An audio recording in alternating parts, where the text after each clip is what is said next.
Hey guys, Mr. T here. This is your first video on statistics, the next topic. The first part of statistics is really just a bunch of fluff. There's not so much maths there, it's just all going over some definitions, stuff that hopefully you remember from previous years. And so the first thing we need to go over is the idea of sampling. So the whole point of this topic is for you to do a statistical investigation. That's going to be your DI. Now, in any statistical investigation, the population is the collection of objects, individuals, about which you want to draw some conclusions. So the only reason why you'd ever do a statistical investigation is to come up with some conclusions, come up with some answers about a set of objects or individuals. You're trying to answer some questions about a population. Now, a census is something you can use to gather information about every single member of a population, but that's expensive, time-consuming, and is sometimes impossible. So the example given in your book is, how would you ever be able to know that you've gotten information about every bee from an island? Okay, you would just not be able to get that whole population. If you're trying to answer questions about the population of bees on an island, you would pretty much never be able to grab information about every single one. What if they died? What if they flew away? So, in real life, you're generally going to be collecting a sample from a population. And what you do is collect data from the sample, and you intend to draw conclusions from the sample, and you hope that those conclusions represent the population overall. So you're trying to get a little piece of the population to make conclusions about the population overall. Now, the process of collecting data from a sample is called a survey. And why would you do a survey? Because it's cheaper, quicker, and simpler to carry out than a census. And why? Because it's on a sample which is smaller than a population. But you are trying to draw conclusions from a sample, and you are hoping that that sample is representative of the population overall. So for the sample to be representative of the population, it has to meet a couple of criteria. And those are that the sample is large enough. In other words, or in statistical words, it has to have an adequate sample size. And also, the sample needs to be unbiased. You're selecting members of a population. You want that selection not to be a preference in any way. So basically, to make sure that your sample is unbiased, you need to make sure that your method of selecting those people is, or things, is that every member of the population has to have the same chance of being selected for the sample. Otherwise, it's going to be biased, not unbiased. So the closest thing to maths that I'm going to be able to get at the start here is finding sample size, because the next topic is about how to choose an unbiased sample.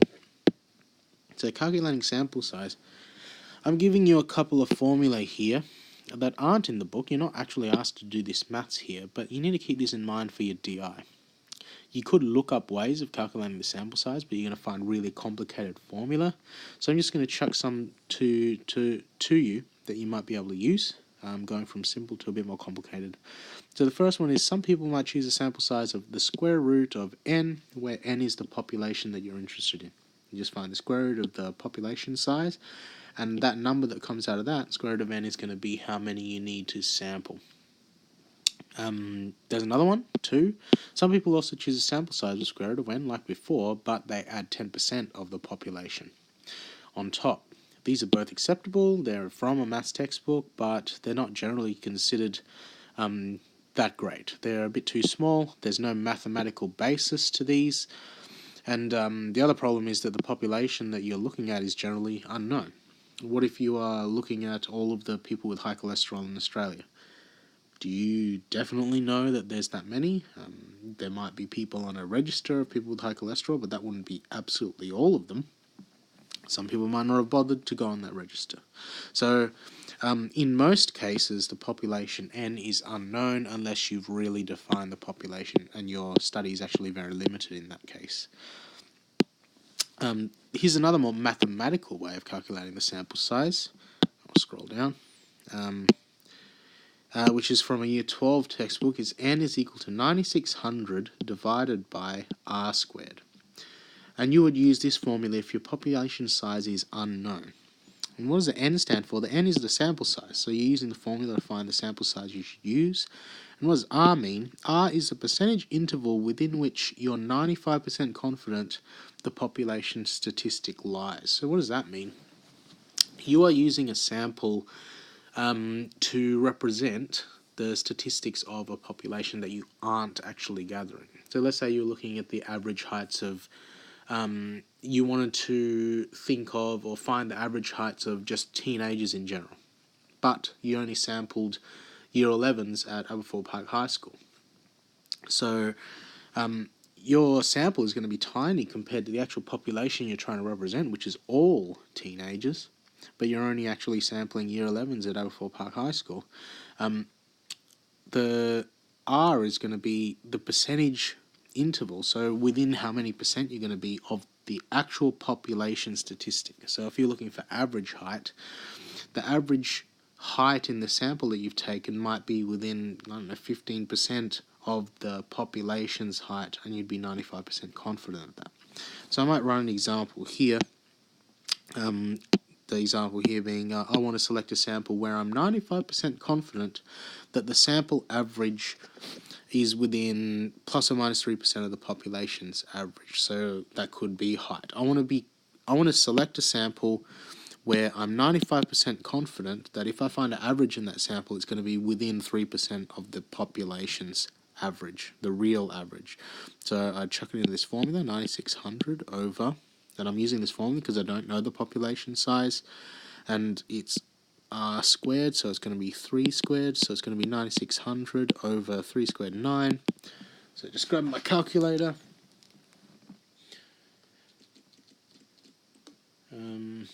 9600 divided by 9, 1066.67, so round up to the next whole, 1067. Therefore, need sample size, so this is my interpretation of using that formula, need a sample size of 1067 people or objects to be 95% sure the sample's average, or any other statistic, any sample statistic, sure the sample average is within 3% of the population average. Alright, so that's quite a big sample size, yeah? But that makes sense because you have no idea what size the population is. You're going to need to collect a lot of people in this sample to be 95% confident that your answers, your conclusions that you make with that sample are going to be within 3% of the actual measurement. Okay? And one other way of calculating sample size is this formula here. So it looks a bit more complicated, but very similar to the last one.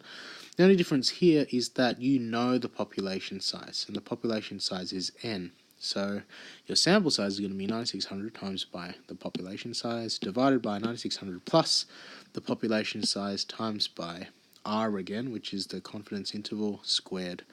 So n is the same as before, the sample size, r is the percent interval within which you're 95% confident, and capital N is the known population.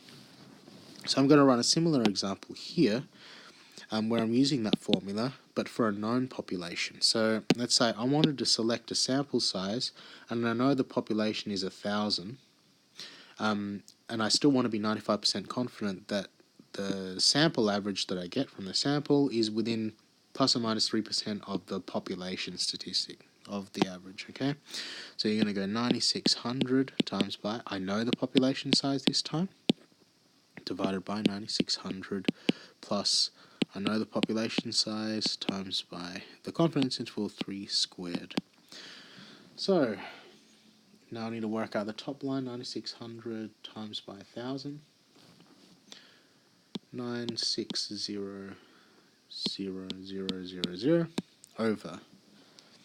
Need to do the bottom line now, but need to do multiplication and exponents first. So 3 squared times by 1000 plus 9600 So that bottom line comes to 18600.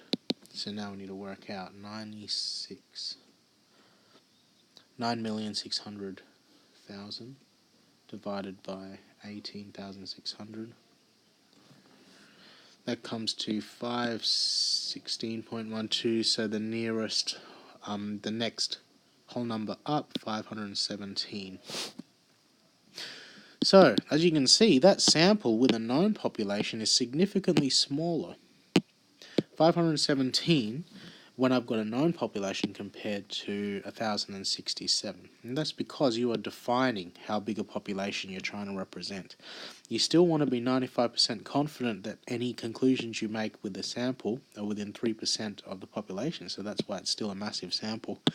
But it is smaller than using the previous formula. So this is just another